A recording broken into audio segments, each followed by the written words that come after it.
What's going on, guys? Kyle the Car Guys here, bringing you brand new video, brand new content, all for this channel. And I'm pretty excited about this because it's been a long time since I've actually sat down, actually recorded a video. And then on top of that, it's about a brand new car game that probably a lot of you know about but don't know how to play. And I'm going to be bringing you, not this video in particular because you see the title and you see what it's about, but just saying, from now on, it's going to be nothing but helping you guys learn the game and get better at the game. I have great minds behind the scenes teaching me a lot of things, and in turn, they're technically be teaching a lot of things through me. So hopefully, you guys can leave a like on the video, subscribe to the channel, and get ready for this crazy Dragon Ball Super adventure because I'm excited. The game has been nothing but fun for me, and I'm so happy to be bringing some sort of content other than Yu-Gi-Oh! And Pokemon that we have been bringing you in the past. We're going to be kind of teaching you the basics of the game, kind of the upkeep of the game, which would consist of like getting all the staples and everything like that. If you guys would like us on Facebook, reason being, I'm about to make a very big post of all the staple cards you need to get into the game, all cards that you would need to consider getting, and pretty much each leader that you would need to obtain to play one of the best decks. And obviously within these videos I'm also going to go through like different local tournament decks that you obviously could play in the any shop championships or just local BCC tournaments and things like that. But pretty much go like us on Facebook because I'll be making that post here in the next day or two. Hopefully we can share it around to different groups so everybody does know when getting into the game what they need to be picking up, and what we're going to do is update it after every single set so everybody knows exactly what cards they need to be getting with each set, so it makes it easier in the long run. When they have all these cards, they can just look at the next set, for like example set 3, and just say, hey, you know, these are the cards I need to pick up to ensure that I have the cards I need to play in the next regional, the next shop championship, the next 1K if there's anyone held in your area. So yeah, that's pretty much it for that little spiel. Pretty much what I'm going to be doing is coming out with a lot more videos. Shout out to Josh, first of all, for leaving his camera at my house so I can actually have something to record with. I plan on doing a lot more instructional videos, top 5 videos, box openings. We're going to have a lot of stuff like that. Actually, first off, shout out to K&K Gaming out of Myrtle Beach, South Carolina. I actually just picked us up as a sponsor. Shout out to Frankie and all the team back up there in Myrtle Beach. I'm really excited for this opportunity, and all their stuff is going to be in the description below as well, so be sure to check them out. We actually have a promo code TCG5, so if you need any Dragon Ball Super, Yu-Gi-Oh needs, or Pokemon needs, I'm pretty sure they have all of that on their website, so be sure to check them out. Like I said, all their information will be in the description below. But the reason we're here today, I know as you see is the title, we have I have the top 5, what I believe the top 5 leaders are going to be post set 3 Cross World. So as we know, Cross World is coming out with a lot of black leaders, Pan as a card, or as a leader. It's got the Dragon Ball era, Dragon Ball GT era, as well as the main Z core, and obviously Super. So they're adding 2 more eras into this particular game. So we have all 4. So we have the Dragon Ball Z, GT, and Super all hit the game, and now is on effect after set only 3, which is insane. But I'm going to be giving you guys what I think the top 5 leaders are after set 3 here. And now these are just my opinion. I know, of course, I could be totally wrong, and you guys might have a different opinion. If you guys have a different opinion about any of these, definitely let me know in the comments below.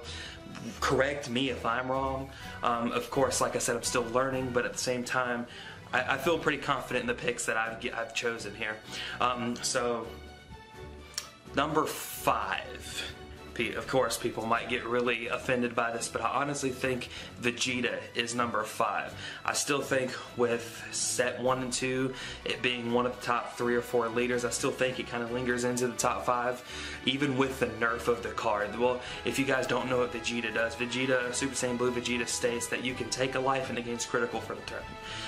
Now, there was a nerf to the card, or in the game, to where like if it awakens or if something evolves on top of something, it loses the effect effect. So pretty much if you awaken and draw 2, you'll have to redo the critical effect and take another life just to keep critical. That specific effect or ability or skill, as they call it, falls off the card.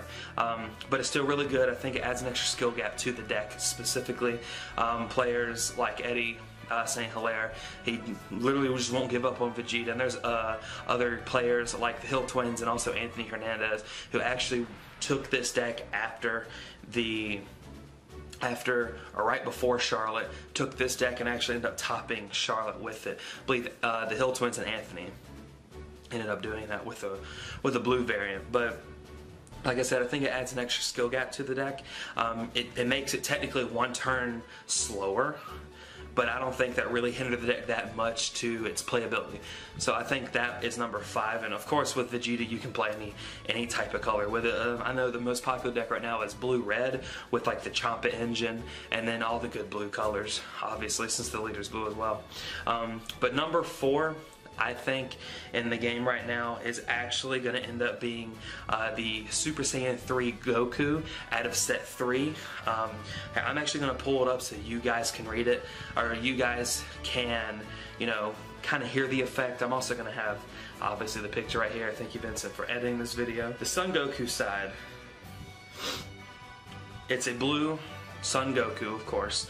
It's permanent as you can only have 6 energy, which at the beginning of you just hearing that, it's like, oh, that's not going to be good whatsoever. But when I tell you that this card can possibly make you hit 3 mana on turn 1 is insane. Now, Activate Main is as skill as place 1 card from your hand in the drop area, and then place 2 life. Choose 2 cards from your life and place them as energy. Okay, so you have to skip your charge phase to do this. So you have to have 0 life to do this, first off.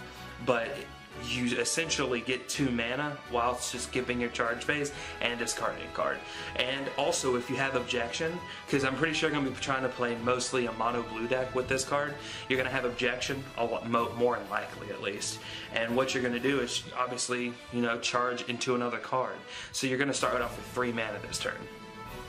Now, I think that card's insane. Obviously, with a lot of blue cards, starting off with 3 mana turn 1 is crazy. You hit 4, you hit 5, and then like you're so much ahead of the game. Once you hit 6, you should be already winning that game anyway. And then plus also, obviously, when it hits 4 life, you awaken. You draw 2, just like most of any leader in the game right now. Its awaken side is permanent, obviously the same thing. You can only have 6 life, or excuse me, 6 energy, but its auto is at the end of the turn. You can actually choose 3 of your energy and switch them to active mode. So pretty much it kind of gives a little bit of energy recursion. Now, one thing that I do like about this game, in particular with a lot of leaders, is a lot of leaders like to stand back up energy. I think that's really important, like the Golden Frieza, like Soul Striker, and obviously like this card too, you can untap mana and pretty much or stand your energy. I use magic terms a lot, even though I don't play the game, but you can stand your energy and actually continue playing on your opponent's turn as far as negates, sensu beans, and just keep on having the flow of your deck that you need. And I think it's really good. And obviously, just like any other leader, for the most part, when you attack, draw a card. That's his auto.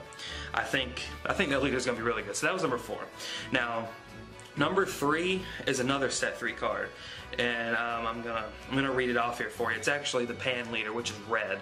Its auto is once per turn. When you play a battle card, choose that card, and it gains 5,000 power for the duration of the turn. Now, then, if its power is 20,000 or more, you draw a card. Now, there's a lot of cards right now in red that it's like, I want to say there's 1 2-drop and another, there's a lot, actually a 3-drop 15,000s, that with this leader it'll go to 20k, and then you just draw a card. So there's just infinite drawing with this deck. Now, another cool part of this particular leader here is when you're at 4 less life, you may choose up to 2 of your energy and switch them to active mode, then awaken this card. Now, its awaken side is really cool as well. It says once per turn when you play a battle card. Of course, the same exact thing where they go to 20k, and if it's a 20k, you draw a card. So you're drawing a card pretty much every turn after like turn 3 for the most part, and then it's auto. So when this card attacks, draw a card. So pretty much with this leader right here, it just becomes a fact of you're drawing after turn 3 at least twice, for the most part, unless you're not awakened. So pretty much a mono red deck with Kabbas, or like a red green deck with all the sand cards is going to be very good with this particular leader. I like her a lot for her energy recursion when she awakens. I think that's, I want to say that might be probably the best part about her. You might play a blue-red deck with her and just use a lot of energy recursion like Senzu Beans and whatnot, and be able just to outgrind your opponent, because like you're constantly going to have 20k beaters, or yeah, 20k beaters and 25k beaters, and then your Jiren's going to be 3,500 or 35,000 if you summon it and just start beating stuff. So I think that's insane. And also if you can go like turn 2, come back Gohan, that's stupid as well. But that was for number 3. Number 2, it's a toss-up between 2, and I think that right now they're still the current top 2 leaders in the game right now. And people might not agree with this one, and might not agree on the order, but I'm going to go ahead and say it. I think number 2 is Mecha Frieza. Now, a lot of people have been saying, oh, Mecha Frieza is the best because this, and this. Mecha Frieza needs to be banned because of this. Mecha Frieza this, Mecha Frieza this. Now, if you don't know what this card does, it's actually stupid. Now, it lets you play a lot of extra cards, which net you, it self-awakens your leader. So pretty much objection for 1 instead of 2. You can encouraging presence Manaka for nothing. You just take a life and draw a card. So it's literally, for Yu-Gi-Oh players out there, it's literally just Pot of Greed, which is bonkers, to be honest. And pretty much what the deck does is just mana ramps or energy ramps, energy, and then like on turn 3 or 4, you're able to play your cards that your opponent wouldn't usually be playing to like 5 or 6, and trying to play a control game, so you can just be aggro as all hell and just get in there. And the reason this leader I think is very good is because Senzu Bean's a card. I think those cards go hand in hand together, because you can take a life, stand 2 energy, and just keep on pushing. And then obviously its ability on its awakened side is cards that cost 2, or it's technically like the first side. So if you would take a life if it costs 2 instead, blah blah blah. So there are many decks that can actually abuse this. I think a lot of good yellow cards are in the game now. Plus, also with playing this particular leader, you have access to Cold Bloodlust, you have access to the Frieza as well. So I believe that, you know, Cold Bloodlust right now, even with the I don't even know the words for it, but like the added windows for activating Cold Bloodlust, I still feel like playing yellow and Frieza being the card it is might make the best decks. But I do feel that it's not the best leader. Now, the best leader, hands down, is Soul Striker Goku. If you guys don't know what it does, it's pretty self-explanatory. You attack, on the unawakened side, you attack, you stand a blue energy. And then obviously on the other side, after you're at 4 life, you awaken, draw 2, and then when you attack, you stand 2 blue energy instead of 1 blue energy. Now, in the Soul Striker deck, you play blue-green, and it just adds a lot of pressure, because like you have really powerful green cards, and then you can just keep on recurring your blue for more plays, which I think is insane. So pretty much, those are my 5. We have the androids. I think that's what, no, Vegeta. I didn't say androids, I said Vegeta. We have Vegeta, we have the Super Saiyan 3 Goku, we have Pan, Mecha Frieza, and Soul Striker Goku. If you guys disagree, let me know in the comments below. I'd love to know what you guys' opinions are on those particular cards. Obviously with more testing and everything, we might find out that the Mira is good, the Bardock's good, the yellow Goku is good. I think there's a lot of different really good leaders as well, but I do think right now these might be the best leaders on paper. Like I said, recursion of your energy is insane, and I think that's the reason a lot of these decks thrive. Next videos, I don't know what's specifically going to be uploaded next. Hopefully you enjoyed this video. Leave a like on the video if you enjoyed it. If not, dislike it, whatever.